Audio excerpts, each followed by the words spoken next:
পাউরুটি ও দুধ দিয়ে যে এত মজার একটা ডেজার্ট তৈরি করা যায় আগে জানতাম না। আসসালামু আলাইকুম ভিউয়ার্স, সবাই কেমন আছেন? কোনো রকম ঝামেলা ছাড়াই মাত্র 10 মিনিটে খুবই আকর্ষণীয়, নরম, তুলতুলে, দারুণ স্বাদের এই অ্যারাবিয়ান ডেজার্টটি যে কোনো স্পেশাল দিনে কিংবা অতিথি আপ্যায়নে তৈরি করতে পারবেন। আর আমার বিশ্বাস এই ডেজার্টটি যে একবার খাবে সে আপনার প্রশংসা করতে বাধ্য হবে এবং এই ডেজার্টটি কিভাবে কি দিয়ে বানিয়েছেন সেটাও জানতে চাইবে।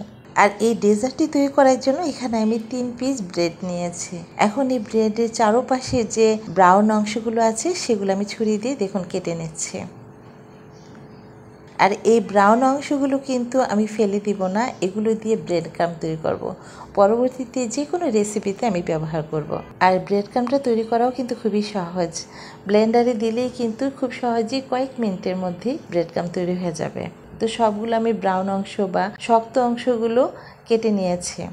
এখন আমি যেই ডিশে এই ডেজার্টটি তৈরি করব সেই ডিশের মধ্যে এই পাউরুটিগুলো আমি সাজিয়ে নিচ্ছি। এখন এই পাউরুটির উপর আমি কলা ছুরি দিয়ে এভাবে স্লাইস করে কেটে সাজিয়ে নেব।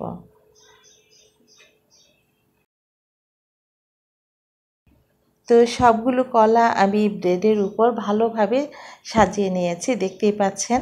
এখন এর উপর আমি আরেকটা লেয়ার দিয়ে দিচ্ছি, মানে পাউরুটি দিয়ে আবারও সাজিয়ে দিচ্ছি। তো এখানে আরেকটা লেয়ার দিয়ে আমি এখন এটাকে এক পাশে রেখে চুলায় আমি একটি প্যানে 1/2 লিটার মতো গরুর দুধ নিয়েছি এবং এটাকে জাল দিয়ে নিয়েছি।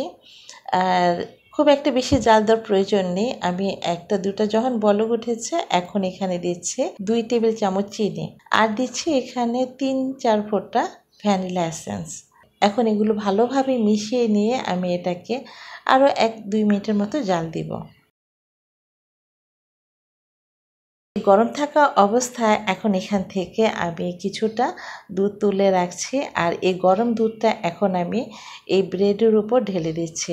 আর এটা গরম থাকা অবস্থায় দিতে হবে, এতে করে সম্পূর্ণ ব্রেডের ভিতর খুব সহজে দুধটা ঢুকে যাবে এবং পাউরুটিগুলো একদম নরম সফট হয়ে যাবে আর খেতে তো খুবই সুস্বাদু লাগবে।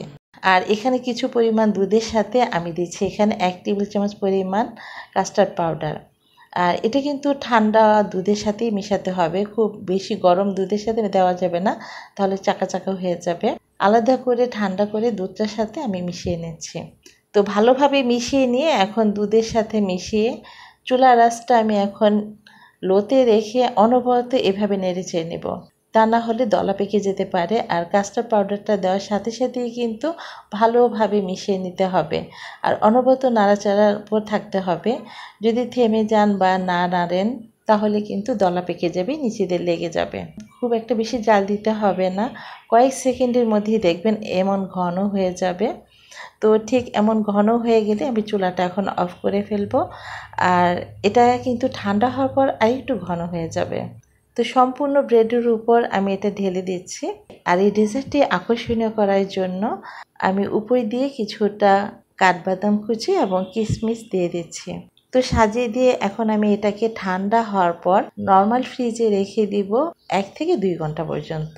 2 ঘন্টা পর আমি ফ্রিজ থেকে নামিয়ে এনেছি। দেখুন ডেজার্টটি এখন অনেকটাই ঠান্ডা হয়ে গেছে আর ঠান্ডা ঠান্ডা ডেজার্টটা কিন্তু খেতে খুবই মজা। এখন আমি সার্ভ করব। তো আমি একটা নাইফের সাহায্যে আমি মাঝখান থেকে এভাবে কেটে নিচ্ছি। আর দেখুন কি সুন্দর আকর্ষণীয় লাগছে না? ডেজার্টটি দেখতে যেমন সুন্দর, খেতে কিন্তু অসাধারণ, নরম তুলতুলে, যে কোনো মিষ্টিকে যেন হার মানায়। মাঝখানে যে আমি কলা লেয়ারটা দিয়েছি না, সেটার জন্য আরও বেশি টেস্টি হয়েছে। আপনি যখন খাবেন তখন বুঝতে পারবেন এই ডেজার্টটি এত মজার, কেউ বুঝতেই পারবে না যে এটি দুধ এবং পাউরুটি দিয়ে তৈরি। আর এত সহজে ঝটপট কোনো রকম ঝামেলা ছাড়াই, আমার মনে হয় দুনিয়ার সবচেয়ে সহজ এবং মজার ডেজার্ট হচ্ছে এই ডেজার্টটি। আশা করছি এই ডেজার্টটি একবার হলেও ট্রাই করবেন এবং যে কোনো অকেশনে কিংবা সামনে ঈদ আসছে, ঈদেও আপনি এই ডেজার্টটি তৈরি করতে পারবেন। কোনো রকম ঝামেলা হবে না, মাত্র 10 মিনিট আপনি ঝটপট তৈরি করে নিতে পারবেন। তো আজকের মতো এখানেই বিদায় নিচ্ছি। সবাই ভালো থাকবেন, সুস্থ থাকবেন এবং নিরাপদে থাকবেন। আল্লাহ হাফিজ।